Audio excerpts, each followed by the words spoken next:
Hello, my name is Dan Johnson and welcome back to my channel. Today I'm going to be reviewing the 13th Doctor Adventures, and of course we start off with Vampire Weekend. This is of course Judy Whittaker's debut on Big Finish, and it starts a 2-year arc. We're going to get a 13th Doctor episode every other month for the next 2 years, which is excellent, and in between those we are getting Ninth Doctor audios as well. In this story, Yaz has parted from the Doctor after the events of Revolution of the Daleks, where Graham and Ryan leave. They aren't, fully split. She hasn't left as a full-time companion, but she's trying to re-establish herself in the real world by attending a friend's hen do. And so she's off to go and stay in a Airbnb, but of course the Doctor shows up and is in pursuit of a vampire, so it's not going to be a very calm weekend. This is quite a rarity, so I thought I'd mention it. The CD arrived today, so I normally buy CDs for just about everything that I review, and I have a CD of Vampire Weekend. The reason I want to talk about it is because I'm not sure why there's a yellow bar next to it. I think it's a bit of an odd choice in the printing, but it is a absolutely gorgeous cover. The story itself is a really strong mystery as they try and work out who the vampire is amongst Yaz's friends.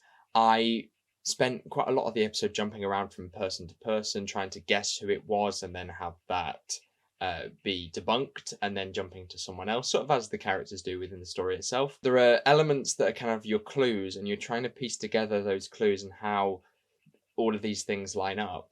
And then when the reveal comes through, and you have that moment of clarity when you're like, oh, that's how they do it. Definitely can't understate how difficult it is to have your audience, or me, follow a trajectory that really keeps them guessing and not knowing where to go. It's just excellent work by Tim Foley. The comedy is also very good. I think that Jodie has a lot of really good lines, but also a lot of visual comedy that works really well, surprisingly, in audio. They're also balancing the tonality really well, where you still see this as quite a serious situation, but they're able to have moments of levity. And I really enjoyed that they weren't sort of trying to ram the comedy down your throat. I think a lot of Jodie's episodes in the actual TV run were harmed by the fact that there would be sort of pauses in the narrative where they'd almost undermine the narrative and sort of shake you and be like, we're talking about Ed Sheeran, you should be laughing now. The obvious thing to talk about is how Jodie and Mandip sound on audio compared to the TV show. I mean, this is probably the shortest gap between them leaving the TV show and doing Big Finish. And I think that shows because it feels like they've really not left. They sound exactly like they did in 2022 in The Power of the Doctor, and it's excellent. The chemistry that they have is great. I think the 13th Doctor is taken to audio really, really well. I think that Yaz has got more characteristics that I love to see explored at the minute.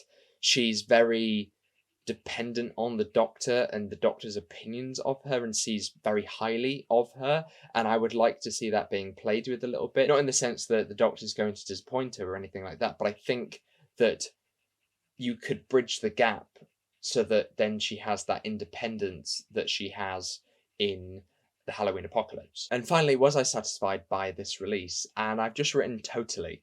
I really enjoyed this one. It's nice to have this pattern and this consistency as well. If they can do this for the 12 episode run, and have it so that the episode that's next gets its cover and its details that come out, on the same day that the previous episode is released, I think that would be really, really good. I think we're going to get a couple of 2-parters as well, so we can have a proper 12-part series, and you can have little arcs with Yaz, and the Doctor can have little arcs too, and I think that those elements give me a lot of promise of what this series is going to be. Simply, I want more. There's an arc that is slowly sort of being weaved. Obviously, we're in the first part of 12, so I'm not expecting big things.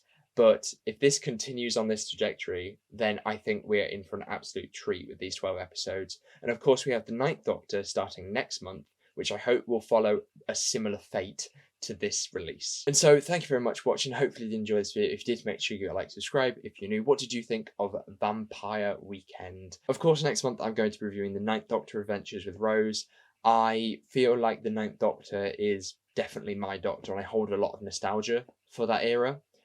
And to have more adventures that felt very finite in season 1 would be great. But that's next month, because this month we have a Fugitive box set coming out. I think it's called Dead or Alive or something like that. That sounds interesting and shall hopefully complete a little storyline for the Fugitive Doctor. But until next time, thank you very much for watching, and I hope to see you soon. Goodbye.